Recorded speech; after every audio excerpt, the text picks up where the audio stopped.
Magandang araw, ako si Sir at isa na namang Tagalog na math lesson. Okay?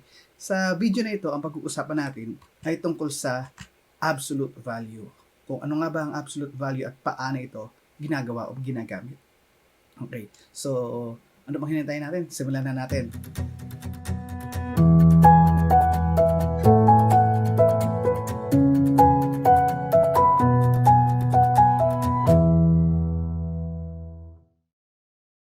Ano nga ba ang absolute value? So, by definition, absolute value, the absolute value of a number denoted by n between two vertical lines is the distance of the given number on the number line from 0. So, absolute value, ganito natin siya sinusulat. Yan ang dalawang vertical lines na ginagamit natin. Kailangan din natin tandaan, it is the distance of the given number from 0 on the number line.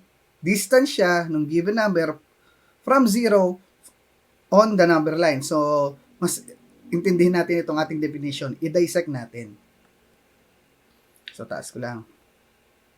Okay. So, let's say we have a number line.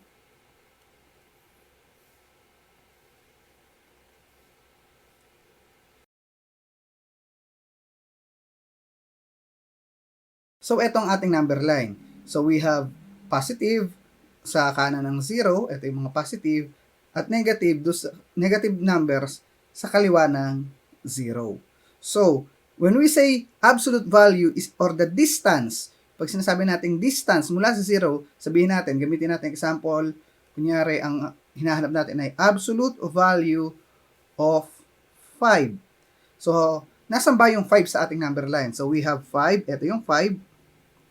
So, mula 0, papuntang 5, ilang units yon? So, if we will count, kung bibilangin natin, 1, 2, 3, 4, 5. Ibig sabihin, the absolute value of 5 is 5. Bakit? Dahil may 5 na units tayo. Sir, para namang hindi sinosolve, ano? Tingnan natin itong isa pang example. How about kung meron tayong negative 4? So, ano nga ba yung layo niyan? From 0. So, itong ating negative 4. Mula sa 0, from 0 to negative 4, ilang units yon? So, that is 1, 2, 3, 4. So, the absolute value of negative 4 is equal to 4. So, kung mapapansin nyo, yung absolute value, kapag nakuha na natin yung kanyang absolute value, tinatanggal na natin yung vertical line. Kasi, ang absolute value ay isa ring operation. Hindi lang tayo limited sa addition, multiplication, subtraction, and division. Yun ay for fundamental, ibig sabihin yun yung basic. Ang absolute value ay isa ring operation, kaya pag na-compute na natin yung absolute value, hindi na tinatanggal na natin siya. Yung answer na lang, in this case, 5, in this case, 4. Ang absolute value, kasabihan man, ay laging positive. Bakit? Kasi nga, sabi natin sa definition kanina, it is the distance. Distance siya. Ito yung distansya o layo ng isang number mula sa 0. So, ang absolute value is always positive kasi hindi naman siya pwedeng maging negative yung distansya mo. Diba? Laging, kung lumalayo ang isang bagay, laging positive yung distansya niya. So, kahit negative o sa positive side man located yung number, kukunin natin ang kanyang absolute value. Kaya nga, absolute value.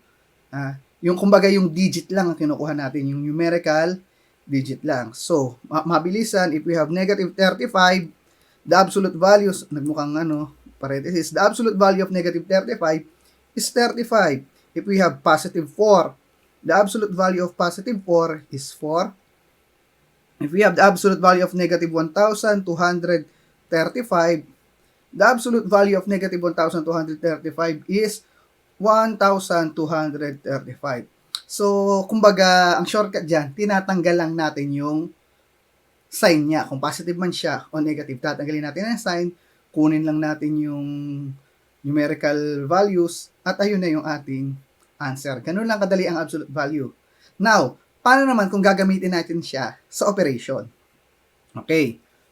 Let's have an example. Let's have absolute value of negative 2 plus the absolute value of 4. Yan, sabi nga, tatanggalin lang natin yung sign. So, this will become, anong mangyayari sa negative 2? The absolute value of negative 2, pag tinanggal natin yung sign, pag tinanggal natin yung sign na yon, ay magiging 2 plus the absolute value of 4, which is 4. This is equal to 6. How about this? The absolute value of negative 5 minus the absolute value of negative 3. Huwag malilito doon sa mga absolute value ha, sa itsura ng sign. So we will have the absolute value of negative 5 plus the absolute value of negative 3 is equal to 2. So saan ang galing yung 2? Tingnan natin. Negative 5 will become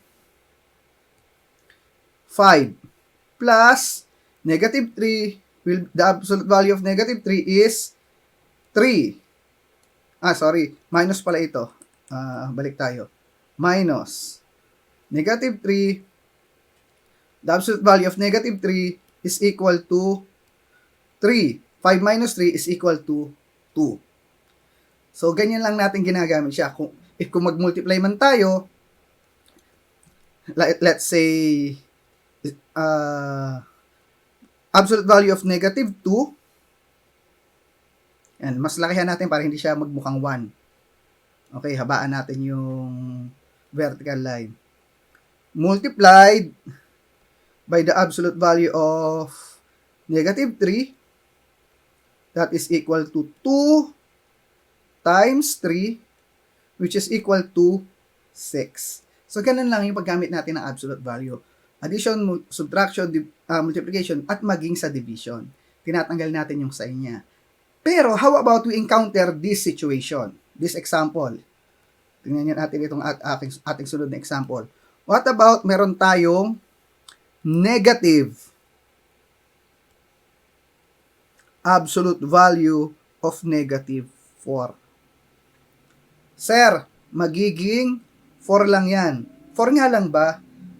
No, hindi siya basta 4 lang. Bakit? Ginagamit lang natin ang absolute value doon sa mga numbers na nasa loob niya. In this case, ang i-absolute value lang natin, yan, ang i-absolute value lang natin is itong nasa loob ng dalawang bar. In this case, that is negative 4 lang. Eh sir, yung negative sa labas, hindi natin gagalawin yon. Therefore, ang ating final answer ang answer natin o ang simplified form nito is equal to negative 4. Magiging negative 4 siya. Kasi may negative doon sa labas. Okay? So, next level example tayo. Bago natin tapusin itong ating discussion tungkol sa absolute value. Let's have this. The negative of 4 minus 1, the absolute value of 4 minus 1. Negative of the absolute value of 4 minus 1. Pag nakakita tayo ng ganyan, syempre, tandaan natin yung PEMDAS, uunahin natin yung nasa loob ng absolute value. Hindi muna natin siya absolute value. Dapat, isang number lang o isang value lang yung nasa loob ng absolute value bago natin i-operate yung absolute value. Parang sa PEMDAS, sinosolve muna natin yung nasa loob ng parenthesis. In this case, sosolve muna natin yung 4 minus 1. So, yung 4 minus 1 ay magiging 4 minus 1 is 3. Yan, may negative pa rin. Saka natin isosolve yung absolute value. The absolute value of 3 is equal to 3. Siyempre, hindi natin gagalawin yung negative na ito. Itong negative na ito, hindi natin yung gagalawin kasi nga, nasa labas siya ng absolute value sign. So, dalhin natin yung negative na yon. And then, the absolute value of 3 is equal to 3. Therefore, our final answer for this is negative 3. So, yun yung absolute value. Hopefully, may natutunan kayo at napakadali naman ng topic at sana naintindihan yung lahat. So, kita-kita ulit tayo para sa susunod nating Tagalog na math lesson.